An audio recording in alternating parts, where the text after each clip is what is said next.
হজের ভিসা ইস্যুর মেয়াদ আরও বাড়াতে সৌদি আরবকে প্রধানমন্ত্রী শেখ হাসিনার আহ্বান, উদ্যোগ নেওয়ার কথা জানালেন রাষ্ট্রদূত। বিআরবি কেবল সংবাদ শিরোনাম দেখছিলেন, এবার বিস্তারিত। নিবন্ধিত সকল হজযাত্রী যেন হজ পালন করতে পারে সেজন্য হজের ভিসা ইস্যুর মেয়াদ আরও বাড়াতে সৌদি আরবের প্রতি আহ্বান জানিয়েছেন প্রধানমন্ত্রী শেখ হাসিনা। সকালে গণভবনে ঢাকায় নিযুক্ত সৌদি আরবের রাষ্ট্রদূত ইসা বিন ইউসুফ আল দুহাইলান সৌজন্য সাক্ষাৎ করতে গেলে প্রধানমন্ত্রী এই আহ্বান জানান। বৈঠকের পর ব্রিফিংয়ে প্রধানমন্ত্রীর speech writer M Nazrul Islam এই তথ্য নিশ্চিত করেছেন। বিভিন্ন জটিলতায় সৌদি আরব থেকে এখনও ভিসা পাননি 10,000-এরও বেশি হজযাত্রী।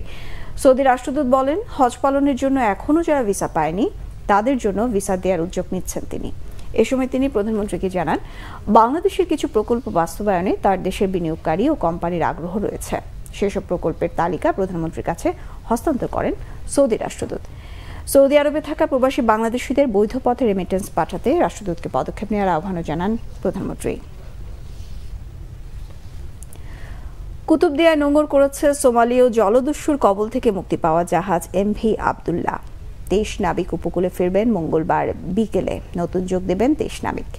সোমালীয় জলদস্যুদের জিম্মি দশা থেকে মুক্ত নাবিকদের অপেক্ষায় রয়েছেন স্বজনরা। 23 নাবিক জলদস্যুদের হাতে জিম্মি ছিলেন 32 দিন। চরম উদ্বেগ উৎকণ্ঠায় প্রতিটি মুহূর্ত কেটেছে স্বজনদের।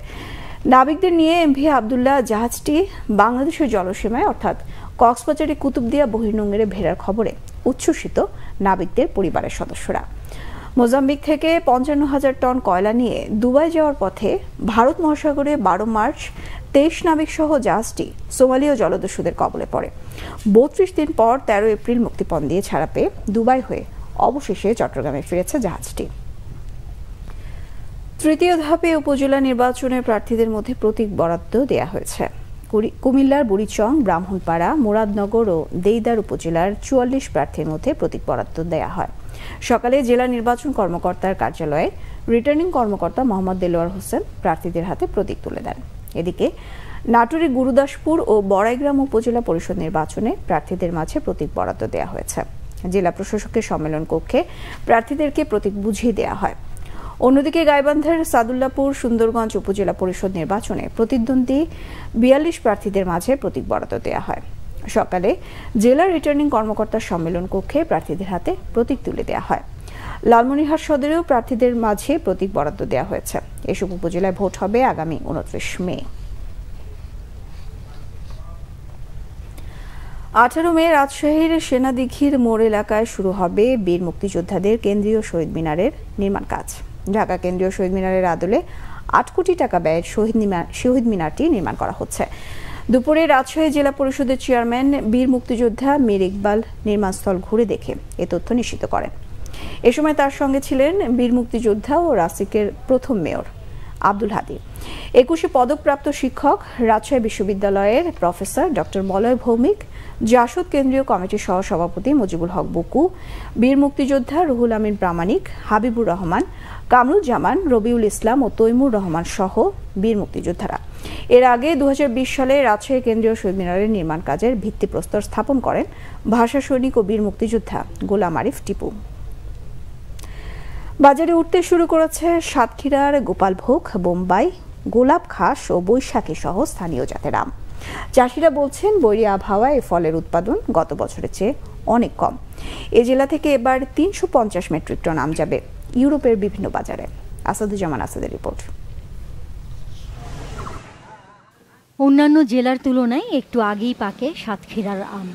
নিরাপদ ও বিষমুক্ত আম বাজারজাত করতে জেলা প্রশাসন ও কৃষি বিভাগের বেঁধে দেয়া সময় অনুযায়ী 9 মে থেকে গোপালভোগ, বোম্বাই, গোলাপ খাস ও বৈশাখী সহ স্থানীয় জাতের আম পাড়া শুরু হয়েছে।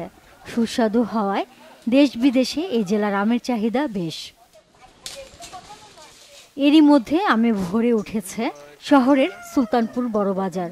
রাজধানী ঢাকা সহ দেশের বিভিন্ন জায়গায় আম পাঠাচ্ছেন ব্যবসায়ীরা।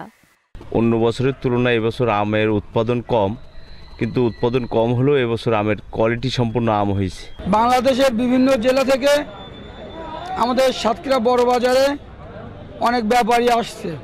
আম চাষিদের অভিযোগ, কিছু অসাধু ব্যবসায়ী অপরিপক্ক আম রাসায়নিক দিয়ে পাকিয়ে তা বাজারজাত করছে। কিছু অসাধু ব্যবসায়ী আছে আমাদের, যেমন দেবাটা, কালীগঞ্জ, কুশলে, মোতলা, আশাশুনি, ছিরুলিয়া, এই অসাধু ব্যবসায়ীর জন্য আমাদের এই সাতক্ষীরার আমটার সুনাম নষ্ট হচ্ছে। প্রতি বছরের মতো এবারও বিদেশে রপ্তানির জন্য গাছে আমের পরিচর্যায় বিশেষ ব্যবস্থা নিয়েছেন চাষিরা। ভালো আম উৎপাদনে কৃষকদের বিভিন্ন প্রশিক্ষণ দিয়েছে কৃষি বিভাগ। সাতক্ষীরা সদরের কৃষকদেরকে বিভিন্নভাবে ভালো আম উৎপাদনের জন্য প্রশিক্ষণ প্রদান করেছি। তারা কোয়ালিটিফুল আম উৎপাদন করেছে এবং সেটা বিদেশে রপ্তানিযোগ্য আম উৎপাদন করেছে। বাগানগুলো আছে, কৃষকদের পরামর্শ দিয়ে এবং রপ্তানিযোগ্য আম উৎপাদনের জন্য আমরা কাজ করে যাচ্ছি। উৎপাদনের মৌসুম থেকে প্রতিকূল থাকলেও ন্যাচারাল সিলেকশন একটি কথা আছে, এটার মাধ্যমে যে আম আছে এইটাই যদি আমার কৃষকগণ ভোক্তা পর্যায়ে বিক্রি করতে পারেন অত্যন্ত লাভবান হবেন।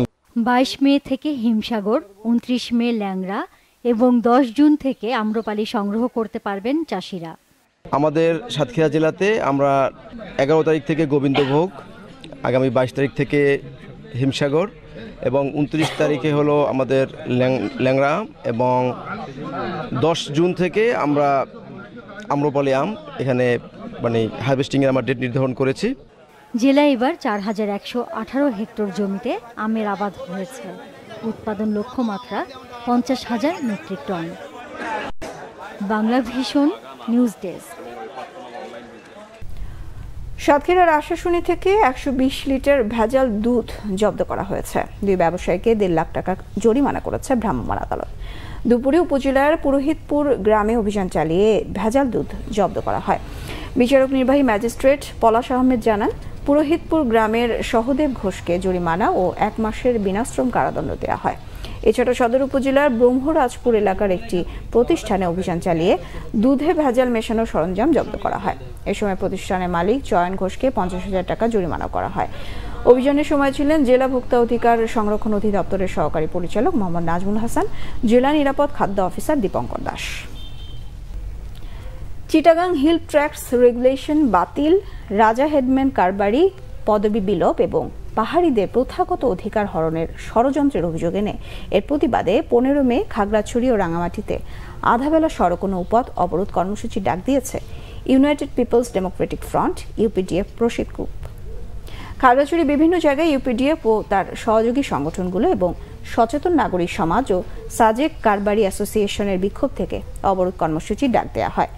সমাবেশে বক্তারা বলেন, পার্বত্য চট্টগ্রামে বসবাসরত পাহাড়ি জনগণ তথা স্থায়ী বাসিন্দারা 1900 সালের পার্বত্য চট্টগ্রাম রেগুলেশনের মাধ্যমে কিছুটা হলেও প্রথাগত অধিকার ভোগ করে আসছে, কিন্তু সরকার এই অধিকারকে সুরক্ষা না দিয়ে উল্টো আদালতের মাধ্যমে আইনটি বাতিল বা অকার্যকর করে দেওয়ার ষড়যন্ত্রে লিপ্ত। এর বিরুদ্ধে আন্দোলন চালিয়ে যাওয়ার হুঁশিয়ারি দেন তারা। 10 বছরেও ইমিগ্রেশন ব্যবস্থা চালু হয়নি কুড়িগ্রাম সোনাহাট স্থলবন্দরে। এর ফলে আমদানি রপ্তানি কাজে ভারতে যেতে হলে ব্যবসায়ীদের বুড়িমারি স্থলবন্দর ব্যবহার করতে হচ্ছে। এতে ভোগান্তির পাশাপাশি অর্থ ও সময় অপচয় হচ্ছে তাদের।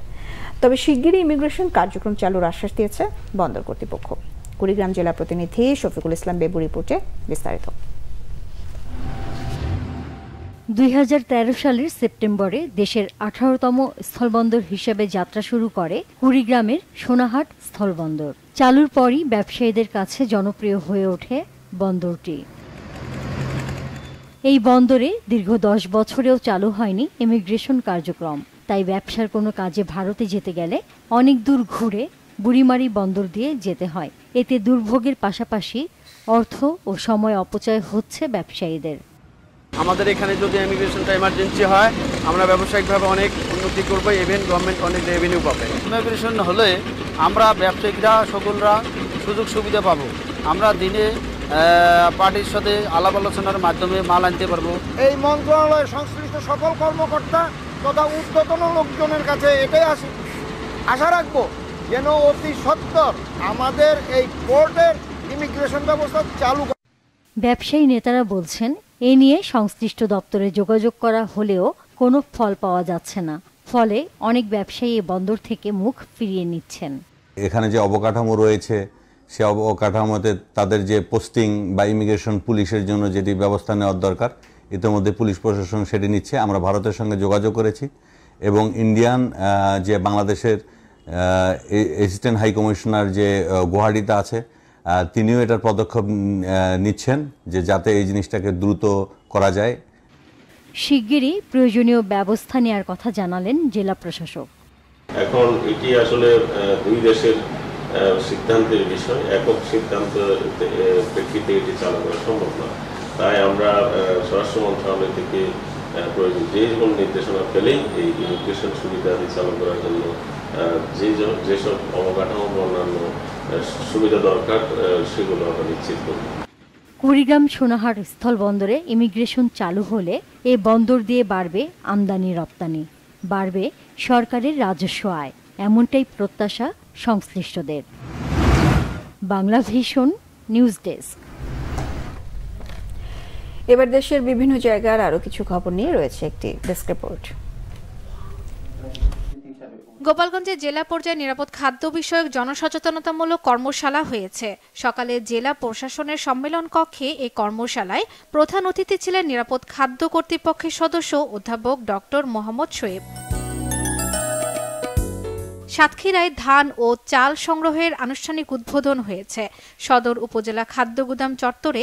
এতে প্রধান অতিথি ছিলেন সাতক্ষীরা সদর 2 আসনের সংসদ সদস্য মোহাম্মদ আশরাফুজ্জামান আশু। আওয়ামী লীগের বিরুদ্ধে ডামি উপজেলা নির্বাচনের অভিযোগ তুলে ভোট বর্জনের আহ্বানে লিফলেট বিতরণ করেছে মানিকগঞ্জ জেলা বিএনপি। দুপুরে সদর উপজেলা মিত্রাবাজার এলাকায় জনসাধারণের মাঝে লিফলেট বিতরণ করেন বিএনপি চেয়ারপারসনের উপদেষ্টা ও জেলা বিএনপির সভাপতি আফরোজা খান রীতা সহ অন্যরা। মাগুরায় মেধাবী শিক্ষার্থী ক্ষতিগ্রস্ত ক্ষুদ্র নিগোষ্ঠীর মানুষের মাঝে সরকারি অর্থ বিতরণ করা হয়েছে। জেলার 108 জন উপকারভোগী মানুষের মাঝে এ অর্থ বিতরণ করেন মাগুরা 1 আসনের সংসদ সদস্য সাকিব আল হাসান। ঝালকাঠির নলছিটিতে উপজেলা নির্বাচনের অংশগ্রহণকারী প্রার্থীদের নিয়ে জনসাধারণের মুখোমুখি প্রশ্ন উত্তর সভা হয়েছে।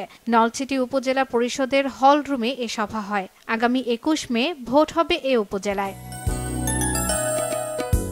রংপুরের কন্ট্রোলার অ্যান্ড অডিটর জেনারেল কার্যালয়ের 51তম প্রতিষ্ঠা বার্ষিকী উপলক্ষে আলোচনা সভা হয়েছে। এতে প্রধান অতিথি ছিলেন বিভাগীয় কমিশনার জাকির হোসেন। কিশোরগঞ্জে প্রেসিডেন্ট আব্দুল হামিদ মেডিকেল কলেজে স্টুডেন্ট উইক 2024-এর পুরস্কার বিতরণ ও সাংস্কৃতিক অনুষ্ঠান হয়েছে। অনুষ্ঠানে প্রায় 150 জন ছাত্রছাত্রীদের মাঝে পুরস্কার বিতরণ করা হয়। শর্মিলা কেয়া, বাংলা ভিশন নিউজ ডেস্ক। সংবাদ শেষ করব বিআরবি কেবল শিরোনামগুলো আরেকবার জানিয়ে। হজের ভিসা ইস্যুর মেয়াদ আরো বাড়াতে সৌদি আরবকে প্রধানমন্ত্রী শেখ হাসিনার আহ্বান, উদ্যোগ নেওয়ার কথা জানালেন রাষ্ট্রদূত। এই ছিল এখনকার মতো, পরের সংবাদ সন্ধ্যা 7:30টায় দেখার আমন্ত্রণ রইল। এছাড়া বাংলা ভিশন সংবাদ ও সংবাদ সংশ্লিষ্ট অনুষ্ঠান দেখতে ভিজিট করুন www.bbnews24.com ও facebook.com/banglavisionnews। সাবস্ক্রাইব করুন youtube.com/banglavisionnews। সঙ্গে থাকায় ধন্যবাদ সবাইকে।